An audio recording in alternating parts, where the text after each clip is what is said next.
ओम शांति। परिश्रम सच्ची पूंजी। दीनू दूधिया स्वभाव से आलसी और निकम्मा था। वह बैठे बैठे सपने देखता कि एक दिन अवश्य वो धनवान हो जाएगा।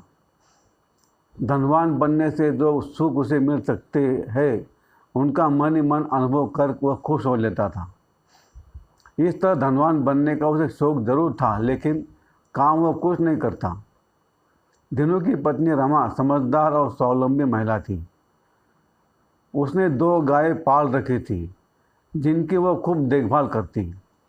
गायों का दूध दुहकर बेच आती। इसी से उसके परिवार का गुजारा भी चलता।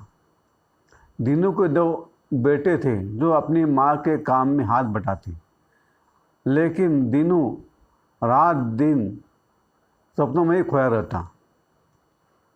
एक दिन गांव में किसी स्वामी ने धुनी रमाई। गांव भर के लोग संध्या के समय स्वामी जी के पास आते और घंटों बैठे रहते। स्वामी जी को गांव वालों के जरिए दीनू दूधिया के बारे में सब कुछ मालूम हो गया। दीनू को जब स्वामी जी के बारे में पता चला तो वह सीधा उनके पास चला गया है। उसने स्वामी जी को प्रणाम करते हुए कहा, मुझे वरदान दो स्वामी जी, मैं धनवान बनाना चाहता हूँ। गरीबी से मैं उबता गया हूँ। स्वामी जी की उसकी बात सुनकर मन ही मन हंसे। वे जानते थे कि यह काम तो झेले भर का भी नहीं करता, खाली बैठा हुआ ही धनवान बनना चाहता है। दिनों से मिलकर उन्हें यह अनुभव हुआ कि उसमें छल कपट जरा भी नहीं था। उन्होंने सोचा कि इसकी मदद करनी चाहिए। वे बोले, मैं तुम्हें वरदान दे सकता हूँ, लेकिन उसके साथ शर्त भी जुड़ी हुई है। शर्त का पालन नहीं किया तो वरदान स्वतः समाप्त हो जाएगा। आपका आदेश सिर आंखों पर, आप जैसा कहेंगे वही मैं करूँगा। जिन्होंने प्रसन्नता से जवाब दिया।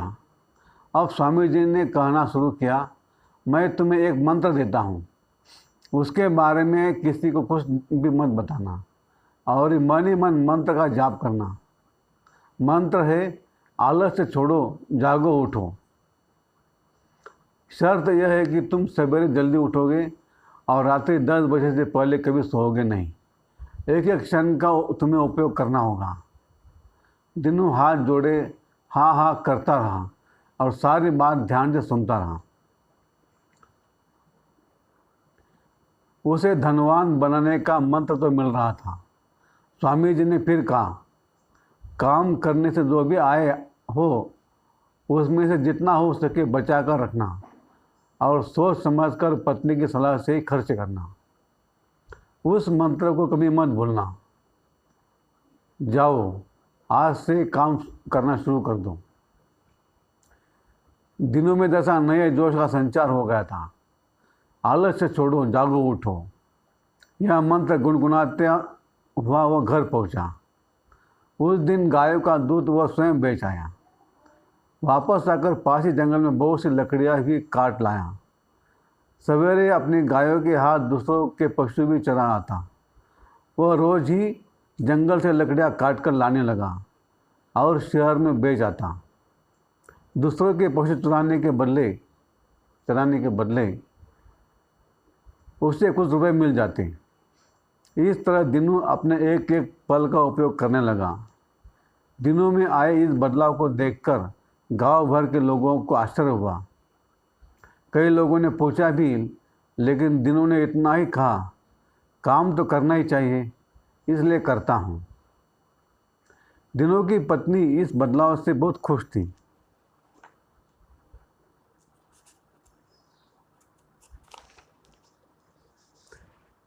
दिनों को लकड़ियाँ बेचने और गाय चराने से धन मिलता, उसे वह बचा लेता। इन्हीं पैसों से वह एक एक कर गाय और भैंस खरीदता रहा, जिससे दूध भी उसकी खूब बनने लगा। धीरे धीरे दिनों के दूध का कारोबार बढ़ता गया। जानवर भी बहुत हो गए थे उसके पास। इसके बाद भी वह लकड़ी काटता और शहर में बेच देता। वह काम में ऐसा जुट गया कि उसे याद ही न रहा कि वो धनवान बनने चला था। हाँ, मंत्र उसे अब भी याद था। साल दर साल बीतते रहे। वह दिन भी आया जब उसके पास 100 से अधिक दुधारू पशु हो गए। उसने गांव के पास ही 2 बड़े बड़े खेत भी खरीद लिए, जहां बड़ी मात्रा में अनाज पैदा होने लगा। उसके बेटे भी युवा हो गए थे, जो अब पिता के काम में पूरा हाथ बटाने लगे। इस तरह दीनू दुल्हिया अपने गांव का जमींदार बन गया। वह अब भी एक एक पल का पूरा उपयोग करता। जब भी उसे फुर्सत मिलती तब उसे मंत्र याद आता, लेकिन वह पुनः काम में जुट जाता। एक दिन दीनू अपने घोड़े पर सवार होकर अपने खेतों की निगरानी कर रहा था। तभी उसे एक महात्मा जी आते हुए दिखाई दिए। उसने उन्हें तुरंत पहचान लिया। वह उनके पास गया और प्रणाम कर बोला,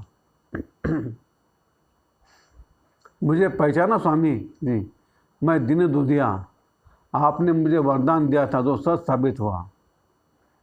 स्वामी जी बहुत प्रसन्न हुए। उन्होंने मुस्कुराते हुए कहा, मैंने तो तुम्हें कोई वरदान नहीं दिया। मैंने तो तुम्हें मेहनत का पाठ पढ़ाया था, जिसे तुमने अचूक मंत्र की तरह याद रखा।